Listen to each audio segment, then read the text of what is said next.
দেশের অনেক পথসঞ্চারী গবেষণার সঙ্গে জড়িয়ে আছে আন্তর্জাতিক উদরময় গবেষণা কেন্দ্র আইসিডিডিআরবি ও ডক্টর তাহমিদ আহমেদের নাম। প্রতিষ্ঠানটির নির্বাহী পরিচালক তিনি। ৩ দশকের বেশি সময় ধরে কাজ করছেন শিশুদের অপুষ্টি, ডায়রিয়া ব্যবস্থাপনা ও অসংক্রামক রোগ নিয়ে। বিশ্বমঞ্চে বাংলাদেশের অনেক অর্জনের সঙ্গে উচ্চারিত হয়েছে তার নাম। প্রথম বাংলাদেশি হিসেবে ২০২১ সালে আইসিডিডিআরবির নির্বাহী পরিচালকের দায়িত্ব নেন। শিশু অপুষ্টি, মাতৃস্বাস্থ্য, দেশে সংক্রামক রোগের চিত্রসহ নানা বিষয়ে আজ আমরা কথা বলবো এই গুণীর সঙ্গে। আপনি তো রিসেন্ট গিয়েছিলেন কুড়িগ্রামে গত ডিসেম্বরে। আপনার ওখানে একটা প্রজেক্ট চলছে সম্ভবত। এইটা আমি নিজে বাচ্চাদের অপুষ্টি, মাদের অপুষ্টি নিয়ে কাজ করি। এটা গত ৩০-৪০ বছর যাবতই কাজ করে আসছি। আজকের থেকে ২০-২৫ বছর আগে আমি প্রথম কুড়িগ্রাম যাই, সেখানে একটা কাজ করি। এবং সেখানে কাজ করার কারণটা হচ্ছে যে আপনি জানেন যে কুড়িগ্রামে আগের থেকেই একটু অপুষ্টি, দারিদ্র্য একটু বেশি। এখনও যে তার সেটা কমেছে ওরকম তা না, উন্নতি হয়েছে, বাট এখনও এটা আছে। সো এই মুহূর্তে আমি এবং আমার যারা সহযোগীরা আছেন, আমরা ওখানে শিশু অপুষ্টি নিয়ে একটা কাজ করছি। কাজটা হচ্ছে যে তীব্র অপুষ্টিতে ভুগে এরকম শিশুদের জন্য আমরা একটা নতুন চিকিৎসা পদ্ধতি আবিষ্কার করেছি। এটা আইসিডিডিআরবি এবং ওয়াশিংটন ইউনিভার্সিটি আমরা মিলে যৌথভাবে এটা করেছি। এই পদ্ধতিটা হচ্ছে একটা নতুন ধরনের খাবার বের করেছি, যেই খাবারটা শুধু এই অপুষ্ট শিশুর খাবার হিসাবে কাজ করে না, এই শিশুর অন্ত্রে, ইন্টেস্টিনে যেসব জীবাণু আছে, ভালো জীবাণু আছে, খারাপ জীবাণু আছে। আমরা দেখেছি আমাদের গবেষণার মাধ্যমে যে খারাপ জীবাণু বেড়ে যায় সংখ্যা।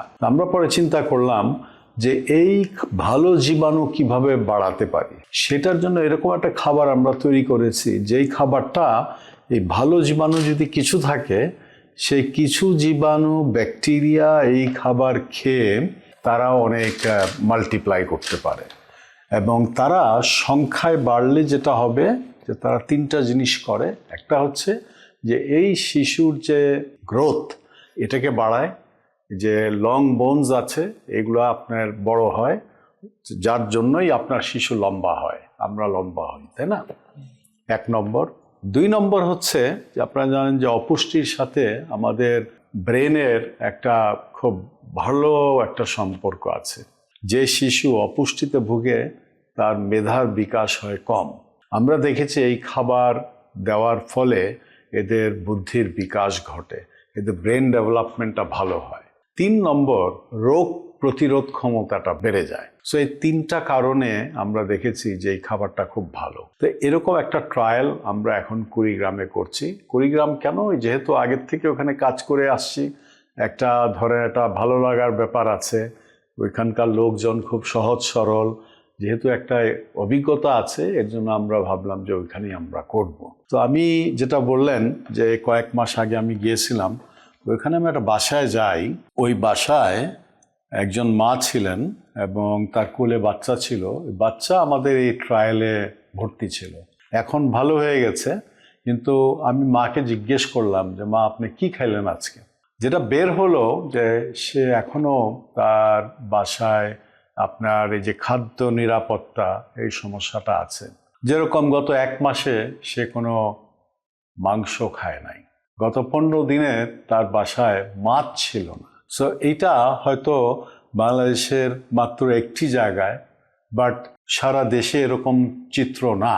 বাট তারপরও এটা বলে দেয় যে এখনও বাংলাদেশের কিছু কিছু জায়গায় এই ধরনের আপনার দারিদ্র, খাদ্য নিরাপত্তার অভাব এখনো আছে। তো এটা মানে আমি যে গেলাম, আমার কাছে খুব কষ্ট লাগলো যে এটা এখন এরকম হচ্ছে। তার মানে এটা হচ্ছে আমরা যারা বিজ্ঞান চর্চা করি, আমাদেরকে এইটা কিভাবে এটাকে ওভারকাম করতে হয়, এই ধরনের গবেষণা আরো চালিয়ে যেতে হবে। আচ্ছা, এই যে চিত্র আপনি দেখলেন ওখানে, সেটা শুধু স্পেসিফিক কুড়িগ্রামের চিত্র নাকি উত্তরবঙ্গের ওভারঅল ওইখানকার সবগুলো জেলার চিত্র, বা এ নিয়ে কোনো গবেষণা পরিসংখ্যান কিছু আছে কিনা? আমি যদি কয়েক দশক আগে যাই, তাহলে কিন্তু আজকে বাংলাদেশে যেটা আমরা দেখি তার চেয়ে অনেক ভয়াবহ অবস্থা ছিল। অপুষ্টি খুবই তীব্র আকার ছিল। ওর থেকে কিন্তু আমরা অনেক ভালো হয়ে আসছে আমাদের দেশে। আমি যদি একটা উদাহরণ দেই, যে শিশুরা যে এই যে লম্বায় বড় হয় না, এটাকে বলে খর্বাকায় বা স্টান্টিং, এইটার হার তখন ছিল শতকরা আপনার 50-60%। এখন কিন্তু এটা কমে আসছে 24%। তো অনেক কমে আসছে, বাট 24%ও কিন্তু অনেক। আপনি যদি পৃথিবীর অন্যান্য দেশের সঙ্গে তুলনা করেন, 24% ইজ এ হিউজ প্রপোর্শন। কাজে এখনও আমি বলবো যে আমরা খুব ভালো না। আমাদের যে সাস্টেনেবল ডেভেলপমেন্ট গোল আছে, এটার জন্য কিন্তু একটা টার্গেট আছে। আমরা যদি দেখি যে আমরা যেভাবে ভালো হচ্ছি, কিন্তু আনফর্চুনেটলি দুঃখের বিষয় হচ্ছে যে এই হারে যদি আমরা যাই, তাহলে হয়তো 2030-এ আমাদের এই টার্গেটটা পূরণ করার কথা হয়তো আমরা পারবো না। তার কারণ হচ্ছে যে এখনো অনেক উন্নতি হয়েছে খাদ্য নিরাপত্তার ক্ষেত্রে বাংলাদেশে, বাট তারপরও জায়গায় জায়গায় কিন্তু এখনো দারিদ্র এবং খাদ্য নিরাপত্তার অভাব আছে। দারিদ্র কিন্তু এখনো বিমোচিত হয় নাই, আমাদের এখনো অনেক কাজ করতে হবে। একটা শুধু এক্সাম্পল দিলাম যে সাস্টেনেবল ডেভেলপমেন্ট গোলের টার্গেটটা হয়তো আমরা ধরতে পারবো না। মাঠ পর্যায়ে আপনাদের তো সারা দেশে কর্মীরা গবেষণা করছে, আপনারাও চর্চা করছেন, চিত্রটা ঠিক কেমন অন্যান্য জায়গায়? পুরো বাংলাদেশে কিন্তু আগের চাইতে 2-3 দশকের আমরা যদি তুলনা করি, তাহলে কিন্তু আগের চাইতে ভালো হয়েছে। বাট তারপরও শিশু অপুষ্টি, মহিলাদের অপুষ্টি, এটা কিন্তু এখনো আছে। আমি যদি মহিলাদের অপুষ্টির কথা বলি, আমাদের দেশে এখনো যারা নাকি অন্তঃসত্ত্বা মহিলারা, তাদের মধ্যে শতকরা 20% তারা অপুষ্টিতে ভুগছে। এবং এই অপুষ্টি হওয়ার কারণে মায়ের পেটে যে শিশুটা আছে, জন্ম হয় নাই, সেও কিন্তু অপুষ্টিতে ভোগে। মা যেহেতু অপুষ্ট, বাচ্চাও কিন্তু তার পেটে অপুষ্টির শিকার। এবং সে যখন জন্ম হয় তখন তার ওজন হয় খুব কম, সে হয় খুব ছোট, এবং এটাকে বলি আমরা লো বার্থ ওয়েট। এবং এটার হচ্ছে আপনার 2500 গ্রামের নিচে যে বাচ্চা। এটার সমস্যাটা কি? সমস্যাটা হচ্ছে এই যে লো বার্থ ওয়েট নিয়ে যারা জন্ম হচ্ছে, এদের কিন্তু এই ব্রেনের বিকাশ হয় কম, এবং এদের মৃত্যুর ঝুঁকি অনেক বেশি। এবং যদি এরা বেঁচেও থাকে, তাহলে তাদের এই বিভিন্ন ধরনের রোগ, ইনফেকশন, এগুলো বেশি হয়। এবং এরা আরও যদি বড় হয়, তখন দেখা যায় যে এরাই আপনার পরবর্তীতে অপুষ্টির শিকার হয়, তীব্র অপুষ্টিতে ভুগে। কাজেই এটা খুবই জরুরি যে আজকে যেসব মায়েরা অন্তঃসত্ত্বা, তাদের পুষ্টির দিকে আমাদের নজর দিতে হবে। এবং তারও আগে একজন কিশোরী বালিকা, যে নাকি আজকে কিশোরী, সে হয়তো 1 বছরের মধ্যেই তার হয়তো বিয়ে হবে, তার 1 বছরের মধ্যেই তার হয়তো সে সন্তান তার ঘরে আসবে, তারও পুষ্টির ব্যাপারে, তারও স্বাস্থ্যের ব্যাপারে আমাদের যত্নবান হইতে হবে। দেখা গেছে শিশু অপুষ্টি এটা সবচেয়ে বেশি কমন হচ্ছে জন্ম থেকে 3 মাসের মধ্যে। জন্ম থেকে 3 মাসের মধ্যে, তার মানে জন্ম হওয়ার সাথে সাথেই তো এটা হচ্ছে না, এটা হচ্ছে জন্মেরও আগে, অর্থাৎ মায়ের পেটে থাকা অবস্থায়। কাজে এই দিকটা আমাদের খুব নজর দিতে হবে। এবং এইখানে আগের চেয়ে ভালো হয়েছে, বাট এখন ওই যে বললাম, শতকরা 20%-এর মতন মহিলারা এখনো তারা অপুষ্টির শিকার। অনেকে তো ভাবেন অপুষ্টি মানে শুধু খাবারের সমস্যা, ব্যাপারটাকে আসলে তো আপনি যেহেতু গবেষণা করছেন, একটা দৃষ্টিতে শুধুমাত্র খাবারের অভাবের জন্যই কিন্তু অপুষ্টি হয় না, এর পিছনে আরো অনেক কারণ আছে। একটা কারণ হচ্ছে, একটা শিশু যদি ঘন ঘন তার অসুখ হয়, অসুখ বলতে আমি জ্বর, নিউমোনিয়া, কফ, কাশি, ডায়রিয়া, এগুলো যদি হয়, তাহলে তার পুষ্টি ব্যাহত হয়, সে আপনার বাড়ে না। এটা একটা কারণ। 2 নম্বর কারণ, যেটা এখন আমরা অনেক গবেষণা করেছি আইসিডিআরবিতে, সেটা হচ্ছে হাইজিন। হাইজিনটা কি? আমি যদি ঠিকভাবে হাত না পরিষ্কার করি, না করে যদি আমি খাবার খাই বা বাচ্চার খাবার যদি আমি তৈরি করি, তাহলে আমার হাতের মাধ্যমে এই জীবাণু, আমাদের সব জায়গায় জীবাণু আছে, এই জীবাণুগুলো খাবারে চলে যায়। খাবারের মাধ্যমে বাচ্চার পেটে এবং অন্ত্রের ভিতরে এই জীবাণু ঢুকে, এবং অন্ত্রের যে উপরের ভাগ আছে, সেইখানে আমার আপনার কোনো জীবাণু থাকে না। কিন্তু যদি বারে বারে যদি এই জীবাণুগুলো, ব্যাকটেরিয়াগুলো ঢুকতে থাকে, তখন এটা অন্ত্রের মধ্যে বাসা বাঁধে। বাসা বাঁধার ফলে ওইখানে একটা প্রদাহ হয়, ইনফ্লামেশন যেটাকে আমরা বলি। এই প্রদাহ হওয়ার ফলে হয় কি, তখন ওই অন্ত্র আর কাজ করতে পারে না। আপনি জানেন যে অন্ত্রের কাজটা কি, আমরা যে খাবার খাই, ভাত খাই, মাছ খাই, ডিম খাই, দুধ খাই, এটাকে শোষণ করে। যখন অন্ত্রের যে পার্টটাই ড্যামেজড হয়ে গেছে তখন তো আর এটা শোষণ করতে পারবে না। এইরকম যখন অবস্থা হয় তখন অপুষ্টি দেখা দেয়। কাজেই এই হাইজিন, এটার সঙ্গে অপুষ্টির একটা ভীষণ রকমের সম্পর্ক জড়িত।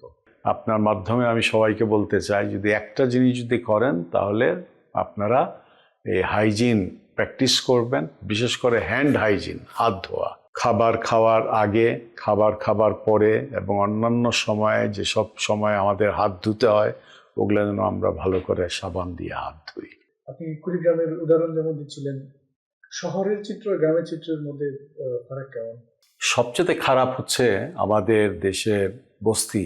দুঃখের ব্যাপার হচ্ছে যে আমাদের দেশে এখনো শহরাঞ্চলের প্রায় 30 থেকে 40% লোক এখন বস্তিবাসী। একটা বিরাট সংখ্যক জনগোষ্ঠী বস্তিতে থাকে। ইনারা দেশের বিভিন্ন প্রান্ত থেকে জীবিকার টানে, কেউ হয়তো ঝড় ঝঞ্ঝাট বন্যা কবলিত হয়ে তারা হয়তো ঢাকা শহরে বা খুলনায় বা চট্টগ্রামে তারা আসেন, এসে তারা বস্তিতে থাকেন। এই বস্তিগুলোতে আপনার ঠিক ভালোভাবে জীবন যাপন করার এরকম সুযোগ সুবিধা থাকে না, হাইজিন ঠিক থাকে না, পানি সরবরাহ ঠিক থাকে না, হয়তো টয়লেট ঠিক থাকে না, অনেক কিছু থাকে না। এবং আপনি যদি দেখেন যে একটা ছোট্ট ঘরে হয়তো কয়েকজন, অনেক লোক এখানে বাস করেন, এই সব কিছুই হচ্ছে ভালো জীবনযাপন, ভালো পুষ্টি, ভালো স্বাস্থ্যের এগেনস্টে যায়। তো কাজে আপনি যদি আমাকে বলেন যে দুইটার মধ্যে বেশ কমটা কোথায়, আমি বলবো যে সবচেয়ে খারাপ হচ্ছে আমাদের বস্তিবাসীদের অবস্থা, তারপরে আমি বলবো গ্রামাঞ্চল, এবং তারপরে শহরের অন্যান্য যারা আপনি আমি মধ্যবিত্ত যারা আছি আমাদের। আপনারা তো শুধু দেশকে না বিশ্বকে একটা নতুন হাতিয়ার দিলেন এমডিসিএফ এর মাধ্যমে। এইটা সাধারণ মানুষের কাছে পৌঁছানোর পরিকল্পনা তাদের কিভাবে আছে? একটা হচ্ছে আপনার মাধ্যমে আমি বোঝাতে চাই, সেটা হচ্ছে ওই যে বললাম যে অপুষ্টির একটা কারণ হচ্ছে খারাপ হাইজিন, এবং এর মাধ্যমে ওই জীবাণুগুলো ভিতরে ঢুকে আমাদের যে অন্ত্র আছে, অন্ত্রের যে ঝিল্লিটা আছে মিউকাস মেমব্রেন, ওটাকে নষ্ট করে। এইটা এখন ধরা হচ্ছে যে শিশু অপুষ্টির একটা অন্যতম কারণ। এবং শিশুদের না, আমরা এখন দেখেছি যে এটা মহিলাদের, এদেরও অপুষ্টির একটা বিরাট কারণ হচ্ছে এই ব্যাপারটা। এখন আমরা আরো দেখেছি যে এই যে প্রদাহ হচ্ছে এর পিছনে কিছু কিছু খারাপ জীবাণু জড়িত। তো এই খারাপ জীবাণুকে রেখে ভালো জীবাণুগুলো যেগুলো নাকি আমাদের পেটে থাকে, অন্ত্রে থাকে, সেগুলোকে কিভাবে আমরা তার সংখ্যা বাড়াতে পারি, সেটাই হচ্ছে আমাদের টার্গেট। তো এই সংখ্যাটা বাড়াবার জন্য আমরা তখন বেছে নিলাম একটা খাবার ভিত্তিক একটা চিকিৎসা। এমন একটা খাবার আমরা বের করেছি যে খাবারটা শুধু এই অপুষ্টিতে ভুগছে শিশু তারই খাবার না, তার অন্ত্রের মধ্যে যে দুই একটা ভালো জীবাণু আছে তার জন্য খাবার। সেই জীবাণুগুলো এই খাবারটা খেয়ে আল্লাহ তাআলা তাদেরকে এমন একটা মেকানিজম করে দিয়েছেন, যে মেকানিজমের ফলে শুধুমাত্র ওই ভালো জীবাণুগুলো সেই খাবারটা গ্রহণ করতে পারে। সব ব্যাকটেরিয়া পারে না, সব জীবাণু পারে না। ওইটা যখন করে তখন তারা সংখ্যায় বাড়ে, এবং সংখ্যায় বাড়ার পর তারা শিশুর গ্রোথ বৃদ্ধি করায়, রোগ প্রতিরোধ ক্ষমতা তার বাড়ায়, এবং তার ব্রেনের ডেভেলপমেন্টও করে। সো এইটা হচ্ছে আপনার বেসিক প্রিন্সিপাল এই এমডিসিএফ এর। এখন আপনি জিজ্ঞেস করতে পারেন যে এই এমডিসিএফ কি দিয়ে তৈরি। এটা আমরা গত 10 বছর ঢাকা শহরে এবং কুড়িগ্রামেও গবেষণা করে আমরা এটা বের করেছি। আমরা প্রথমে দেখার চেষ্টা করেছি যে বস্তিতে তো সব শিশুরাই অপুষ্টির শিকার না, অনেক আছে খুব হৃষ্টপুষ্ট শিশু। আমরা ওইখানে অ্যানথ্রোপোলজির মাধ্যমে দেখার চেষ্টা করেছি তাদের মা বাবারা কি করেন।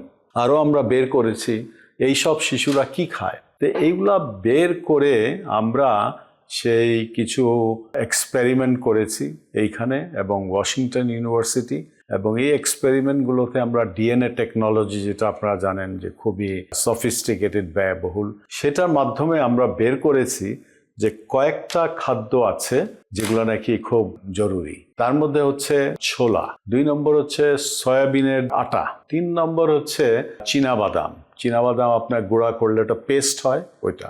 4 নম্বর হচ্ছে কাঁচা কলার। কাঁচা কলার যে ভিতরের অংশ, সাদা অংশটুকু, এই অংশটুকু, অর্থাৎ 4টা উপাদান বাংলাদেশে আপনার সবচেয়ে বেশি অ্যাভেলেবল ঠিক এরকমই জিনিস। যেমন এখন যদি আমি এমন একটা জিনিস বের করি যেটা নাকি ব্যয়বহুল, যেটা নাকি কেউ অ্যাফোর্ড করতে পারবেন, তাহলে তো কোনো কাজ হবে না। তো কাজে এই কাঁচা কলা, ছোলা, সয়াবিনের ফ্লাওয়ার এবং চীনাবাদাম, এর সাথে আছে আপনার পুষ্টিকণা এবং চিনি আছে, এগুলো দিয়ে এখানে তৈরি করা। এবং এটাতে কোনো পানি নেই। পানি যদি আমরা দেই তাহলে এখানে কিন্তু অন্যান্য জীবাণু এখানে আপনার গ্রো করবে, কাজে পানি দেওয়া যাবে না। এইভাবে যদি আমরা তৈরি করি তখন এটা অনেক দিন আপনি এমনি রাখতে পারবেন। এটা কোনো ফ্রিজে রাখার প্রয়োজন হয় না, এটাকে আপনার রান্না করার প্রয়োজন হয় না। এটা যে প্যাকেট থেকে খুলেই মা তার শিশুকে এটা দিতে পারবে। প্রশ্ন হচ্ছে যে কাদেরকে এটা দেবেন? এইটা কিন্তু তীব্র অপুষ্টিতে যারা ভুগছে তাদের জন্য এটা প্রযোজ্য। এবং কোন বয়সে?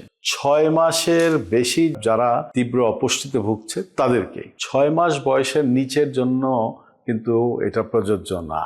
সেই বয়সের শিশুদের জন্য মায়ের বুকের দুধ হচ্ছে সর্বশ্রেষ্ঠ খাবার, সে অপুষ্টিতে ভুগুক বা না ভুগুক।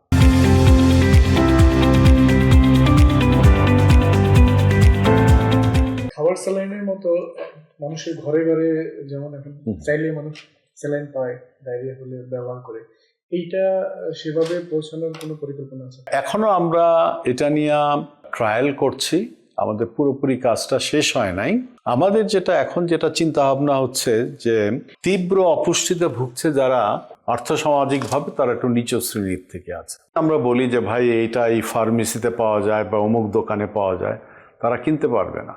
তো কাজে আমাদের চিন্তা ভাবনা হচ্ছে যে আমরা এটা বের করে টার্গেটেড ডিস্ট্রিবিউশন, যেসব বাসায় শিশু আছে, যেরকম ধরেন আমাদের কমিউনিটি ক্লিনিক আছে, শিশুরা আসলে তাদের ফিতা দিয়ে আমরা পুষ্টির অবস্থা আমরা যাচাই করে, যদি লাল অবস্থা থাকে তখনই একজন মাঠকর্মী তাদেরকে দিয়ে দেবে। এইটা হবে বিনা পয়সায়, ফ্রি, কেননা তারা এটা কেনার তাদের ক্ষমতা নাই। তারপরে হয়তো ফার্দার গবেষণা করে আমরা হয়তো দেখব যে এটা অন্য ধরনের কোনো কন্ডিশন এটা দেওয়া যায় কিনা। এটা তখন চিন্তা করতে হবে যে এটা ফ্রি ডিস্ট্রিবিউশন না করে কোনো অন্য উপায়ে এটা আমরা বাজারজাত করতে পারি কিনা। বাট এটা এখনও আমাদের কোনো চিন্তাভাবনাতে নেই। এখন যেহেতু বাংলাদেশে প্রায় 3 লক্ষ শিশু আছে যারা নাকি তীব্র অপুষ্টিতে ভুগছে, মাঝারি ধরনের অপুষ্টিতে ভুগছে আরও অনেক শিশু, 2 থেকে 3 মিলিয়ন। আমাদের এখন উচিত হবে প্রথমে এদের চিকিৎসার ব্যবস্থা করা এবং এদেরকে বাঁচানো। এটা তো আপনাদের নিজেদের পক্ষ থেকে ব্যাপারটা বললেন, আর একটা যেটা বললেন এসডিজি লক্ষ্যমাত্রা আমরা হয়তো পূরণ করতে পারবো না, সেইটা তো শুধু আপনাদের একার ব্যাপার না, সরকারের বা যারা পলিসি মেকার তাদেরও ব্যাপার। সামনে নির্বাচন হতে যাচ্ছে, রাজনৈতিক দলগুলোর ক্ষেত্রে কি কি অঙ্গীকার আপনারা এই ক্ষেত্রে আশা করেন বা দরকার বলে মনে করেন? আমার তো মনে হয় যে আমাদের এটা ছোট দেশ, ছোট মানে আয়তনে ছোট, কিন্তু জনসংখ্যা অনেক বেশি, 20 কোটি, এবং এটা বাড়ছে, one of the most densely populated countries, এবং সামনে আপনার ক্লাইমেট চেঞ্জের ঝুঁকি আরও বাড়ছে। এর ফলে আমাদের দেশে খাদ্য নিরাপত্তার সমস্যা আরও বাড়বে। কাজেই আমি রিকোয়েস্ট করব সামনে যেই সরকারই আসেন না কেন, ওনারা যেন এই খাদ্য নিরাপত্তা, স্বাস্থ্য এবং পুষ্টি, এই 3টার উপর যেন গুরুত্ব দেন। ওনাদেরকে আমরা সাহায্য করব, আমরা অ্যাসিস্ট করব, আমরা ওনাদেরকে বলতে পারবো যে আপনারা এই জায়গায় আপনারা যদি জোর দেন তাহলে হয়তো ভালো হবে। আমরা যে নতুন নতুন যে উদ্ভাবন আমরা তৈরি করছি আমাদের গবেষণার মাধ্যমে, এইটাও তাদেরকে হয়তো সাহায্য করবে যে হ্যাঁ, এই জিনিসটা হয়তো আমাদের প্রোগ্রামে নিলে হয়তো বাংলাদেশের জনগণের ভালো হবে। এইটা কি আপনি মনে করেন একবারে সুনির্দিষ্টভাবে রাজনৈতিক দলগুলোর ইশতেহারেই থাকা উচিত? কারণ যেহেতু জনস্বাস্থ্য জড়িত, তারা দেশ শাসন করবে? আমার মনে হয় রাজনৈতিক দলগুলোর ইশতেহারে এই ধরনের জিনিস থাকে, স্বাস্থ্য ব্যাপারটা থাকে।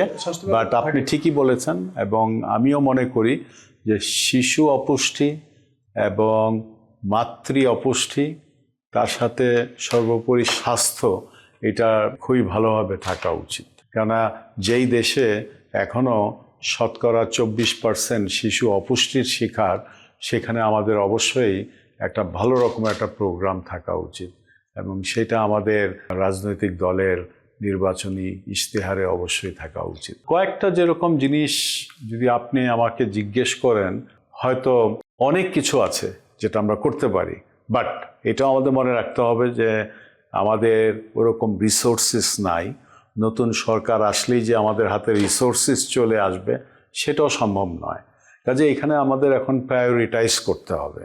হয়তো 20টা জিনিস আছে, এর মধ্যে হয়তো আমাকে হয়তো 4টা বা 5টা ইমিডিয়েটলি আমরা করতে পারি। তার মধ্যে এরকম হচ্ছে মাতৃ স্বাস্থ্য, মাতৃমঙ্গল, মাতৃপুষ্টি, এটার উপর জোর দিতে হবে। শিশু অপুষ্টি যেটা, সেটার উপর জোর দিতে হবে।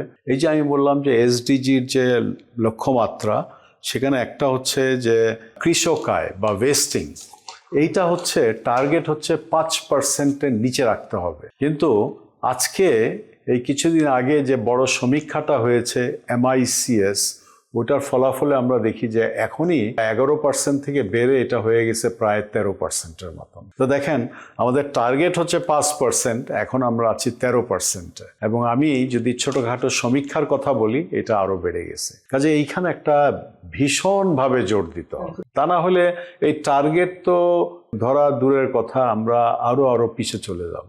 আপনি অসংক্রামক রোগ নিয়েও দীর্ঘদিন ধরে গবেষণা করছেন, সেই চিত্র এখন কেমন বাংলাদেশে, এবং কোনটা খুব উদ্বেগজনক পর্যায়ে? পুষ্টির পাশাপাশি এটাও কিন্তু আরেক ধরনের অপুষ্টি, এটা হচ্ছে ওভার নিউট্রিশন যেটা আমরা বলি। এই যে অসংক্রামক যে রোগ, তার মধ্যে কয়েকটা আছে খুবই জরুরি। একটা হচ্ছে ডায়াবেটিস, আরেকটা হচ্ছে উচ্চ রক্তচাপ, আরেকটা হচ্ছে যে আমাদের রক্তে চর্বি বা লিপিডের পরিমাণ বেশি, হাইপার লিপিডিমিয়া। এই তিনটাই দেখা গেছে আমরা যে খাবার খাই তার সঙ্গে জড়িত। কাজে এইখানে আপনার ভীষণ রকমের আমাদের গুরুত্ব দিতে হবে, কেননা ডায়াবেটিস বেড়ে যাচ্ছে 8 থেকে 12%, আপনি যে সমীক্ষায় দেখেন। উচ্চ রক্তচাপ 20 থেকে 25%, খেয়াল করেছেন যে কি ভয়াবহ অবস্থা? এবং তারপরে তো আপনার হাইপার লিপিডিমিয়া, এই যে রক্তে আপনার চর্বির পরিমাণ বেশি। একটা জায়গায় যদি 20 জন লোক থাকে, হয়তো সেইখানে আপনার 8 থেকে 10 জনই রক্তে আপনার চর্বির পরিমাণ বেশি। এবং এটা হইলে যেটা হয় যে তাদের হার্ট ডিজিজ, হার্টের রোগের ঝুঁকি, স্ট্রোকের ঝুঁকি, এগুলো অনেক বেড়ে যায়। আরেকটা কারণে এটা গুরুত্বপূর্ণ যে আমাদের দেশে যেহেতু রিসোর্স কম, হাসপাতালে বিছানার সংখ্যা কম, কিন্তু এই রোগগুলো যদি আমরা ঠিকভাবে দেখাশোনা না করি, তাহলে কমপ্লিকেশনস হয়, যেরকম কিডনি বিকল হয়ে যেতে পারে। এবং বুঝতেই পারেন যে কিডনি কারোর যদি বিকল হয়, তাহলে শুধু তার নিজের না, তার পরিবারের এবং পুরো দেশের জন্য একটা বোঝা। এই কমপ্লিকেশনগুলোর চিকিৎসা এত ব্যয়বহুল যে আপনার এই এক অংশ দিয়েই আপনি কিন্তু আপনার প্রতিকার করতে পারেন, আপনি প্রিভেন্ট করতে পারেন। তাই আজকে আমাদের এই প্রিভেনশনের উপর জোর দিতে হবে।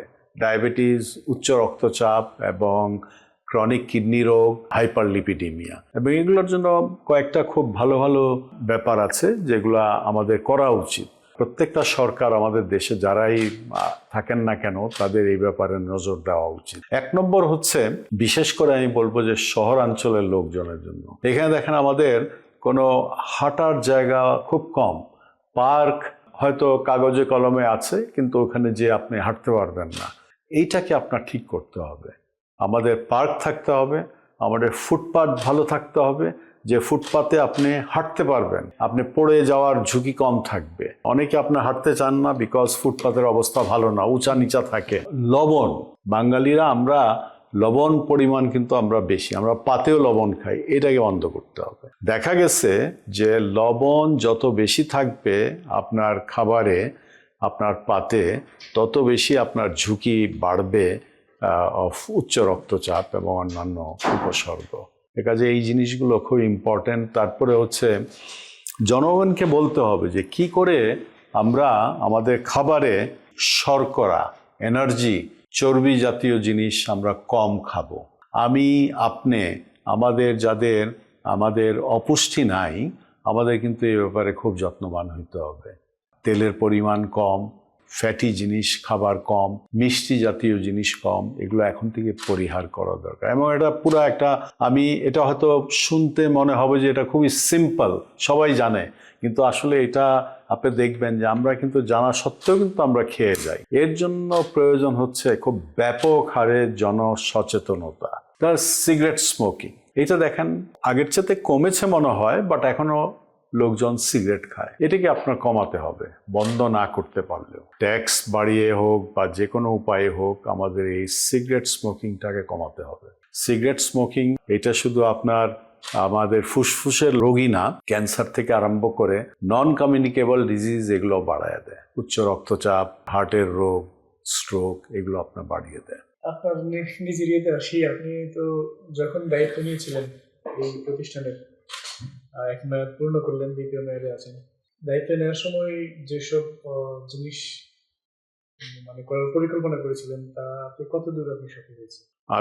আমার মনে মনে কিছু জিনিস ছিল, আমার মনে হয় এখন এই কয়েক বছর হয়ে গেল, আমি যখন চিন্তা করি অনেকাংশেই আমরা সফল হয়েছি। তো আমি একা কিছু করতে পারি না, আমার সহযোগী যারা আছেন আইসিডিআরবিতে এখন আমাদের সহযোগীর সংখ্যা হচ্ছে 4300 মতন। আমাদের সবারই সম্মিলিত চেষ্টার ফলে আমরা অনেক কিছু করতে পেরেছি।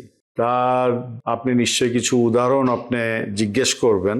এক নম্বর হচ্ছে আইসিডিডিআরবি হচ্ছে একটি রিসার্চ প্রতিষ্ঠান। আমরা কি গবেষণা করি এটা দিয়ে আমরা পরিচিত, দেশের ভিতরে এবং দেশের বাইরে। আমি বলতে পারি যে এখন 5 বছর আগের চাইতে আইসিডিআরবি এখন খুবই দৃঢ় একটা পজিশনে দাঁড়িয়ে আছে ইন টার্মস অফ সায়েন্স।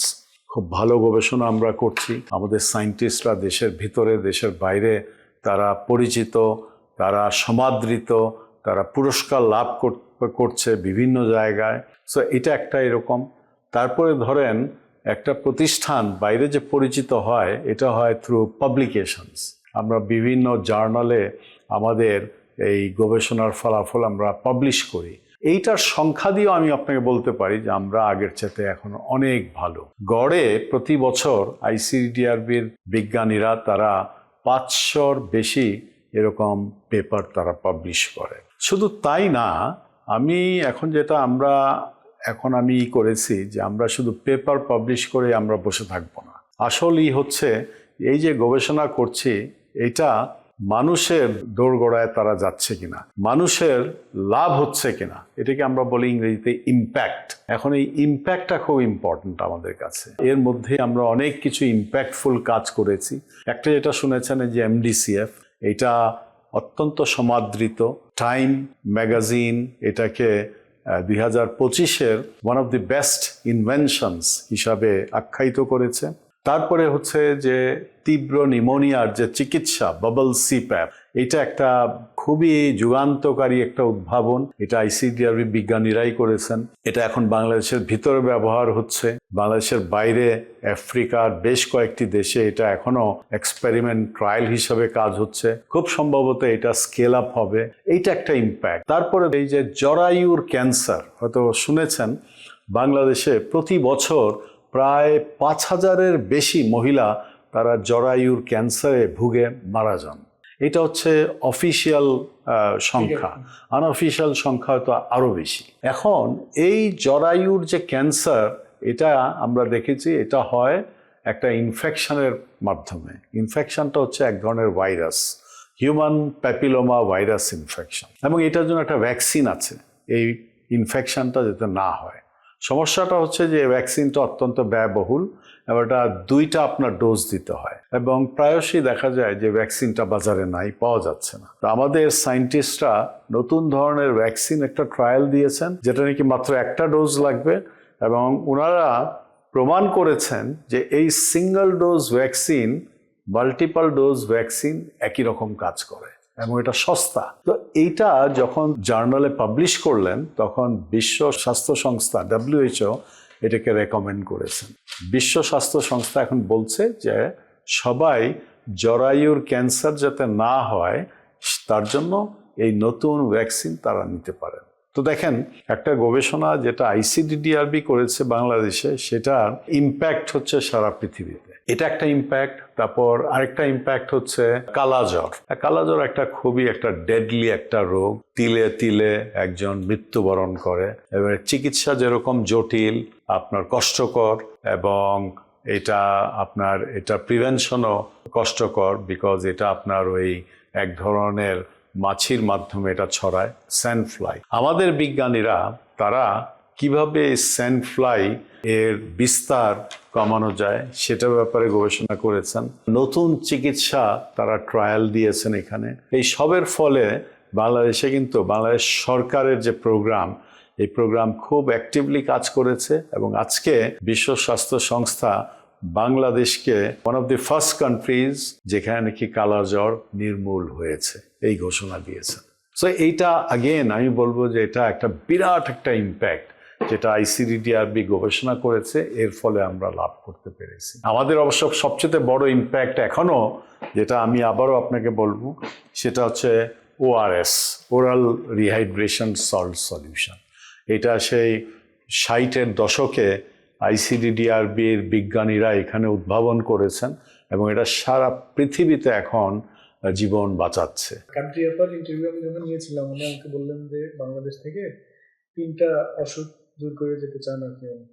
আপনার নিজের ক্ষেত্রে এরকম কোনো ব্যাপার আপনার মনে আছে? বা 3টা রোগের ক্ষেত্রে আমি একদম দূর করতে হয়তো পারবো না, এটা হয়তো বড় রকমের একটা কিছু বলা হবে, বাট আপনি যদি পিন পয়েন্ট করতে বলেন, 1 নম্বর হচ্ছে শিশু এবং মাতৃ অপুষ্টি। কারণ এই রোগ আপনার অন্যান্য অনেক কিছু ডেকে আনে, কাজে এটাকে দূর করতে হবে, 1 নম্বর। 2 নম্বর, যেটার জন্য আইসিডিআরবি অনেক কাজ করেছে, সেটা হচ্ছে কলেরা। কেমন? এবং এই কলেরার জন্য এখন আমাদের ওরাল কলেরা ভ্যাকসিন, এটাও আইসিডিআরবিতে অনেক কাজ হয়েছে। আমার মনে হয় এটা আমাদের বিরাট রকমের একটা হাতিয়ার। আমি বাইরে যখন যাই, বিশেষ করে আফ্রিকাতে, তখন দেখি যে ওইখানে ঝাঁকে ঝাঁকে মানুষ মৃত্যুবরণ করে যখন কলেরা লেগে যায়। এটা কিন্তু বাংলাদেশে হয় না। এই যে আমি গত 40 বছর যাবত আমি এখানে কাজ করি, আমি এক সময় ছিলাম যে আমি পুরোপুরি হাসপাতালে রুগী দেখতাম। কোনোদিনই এরকম রুগী মারা যায় নাই, কলেরায় মারা যায় নাই, হাসপাতালে আসলে বেঁচে যাবে। কিন্তু আফ্রিকা এবং অন্যান্য দেশে কিন্তু এখনো মারা যাচ্ছে। এবং সেইখানে কিভাবে এই কলেরা রোগীর চিকিৎসা করা যায়, কিভাবে এই কলেরাকে আপনার প্রিভেন্ট করা যায় ওরাল কলেরা ভ্যাকসিনের মাধ্যমে, আমাদের এরকম হাতিয়ার আছে, এগুলোকে কাজে লাগাতে হবে। সো এই 2টা জিনিস আছে। আরেকটা জিনিস রোগ আমি বলবো, সেটা হচ্ছে যে আপনার অসংক্রামক ব্যাধি। এটা আমি হয়তো দূর করতে পারবো না, এটা খুবই ইম্পর্টেন্ট যে এটা আমাদের কমায় আনতে হবে। ডায়াবেটিস, উচ্চ রক্তচাপ, হাইপারলিপিডেমিয়া। এই 3টা জিনিসের কথা বললেন, এর মধ্যে আপনি যখন অবসরে যাবেন বা আপনি যখন করবেন, নিজের কাছে আনন্দ লাগবে, ঠিক কোন জিনিসটা? একেবারেই সুন্দর করতে হয়তো পারবেন না, মানে একদম নিয়ন্ত্রণে চলে আসবে। একটা রোগ বা কন্ডিশনের কথা বলেন, সেইটা হবে লো বার্থ ওয়েট। জন্মের সময় শিশুর ওজন 2.5 কেজির নিচে। এইটা যদি এখন 25% এরকম আছে, এইটা যদি আমি 15% বা তারও কমে আমি দেখে যেতে পারি, তাহলে হয়তো I will be very happy. এইটা তো আপনাদের গবেষণাও করছেন, সরকারের পলিসি মেকিং এর অনেক ব্যাপার আছে, যারা একেবারে সাধারণ মানুষ প্রিভেনশন করতে পারে। কি কি জিনিস তাদের জন্য আপনি আপনার জায়গা থেকে বলবেন যে আপনারা এই জিনিস চেষ্টা করেন? আমার আপনার মতন যারা আছি অ্যাভারেজ মানুষ, তাদের জন্য আমি বলবো অ্যাডাল্ট, প্রাপ্তবয়স্ক, তাদের জন্য 1 নম্বর হচ্ছে আপনারা পরিমিত খাবার গ্রহণ করবেন, বেশি খাবেন না। খাবারের মধ্যে তেল, চর্বি এগুলো যেন কম থাকে, চিনি, শর্করা এগুলো কম থাকে, বিকজ ওই যে ডায়াবেটিস, হাইপারটেনশন, হার্ট ডিজিজ এগুলো বেড়ে যাচ্ছে। 2 নম্বর হচ্ছে পরিষ্কার থাকা, হ্যান্ড হাইজিন। 3 নম্বর হচ্ছে যখন কোনো টিকা দেওয়ার প্রয়োজন হয়, যেরকম ফ্লু টিকা, যারা বয়স্ক তাদের জন্য নিউমোনিয়ার টিকা, সেগুলো নিয়ে নেওয়া খুবই ভালো। যেসব বাসায় ছোট্ট শিশু আছে ঠিকভাবে তাদের পরিচর্যা করা। খাবারের ক্ষেত্রে যদি ছোট্ট শিশু থাকে তাহলে মায়ের বুকের দুধ তো অবশ্যই, ঠিক তার পাশাপাশি 6 মাসের পর থেকেই যে সম্পূরক খাবার যেটা আমরা বলি, তোলা খাবার, সেটা শিশুদের ক্ষেত্রে খুব ইম্পর্ট্যান্ট হচ্ছে সেই টিকা। বাংলাদেশ টিকার ক্ষেত্রে খুবই ভালো করেছে, বাট আমার মনে হয় এটা চালিয়ে যেতে হবে, সবকটা টিকা দিয়ে দিতে হবে, সো দ্যাট কোনো রোগ যেন না ধরতে পারে।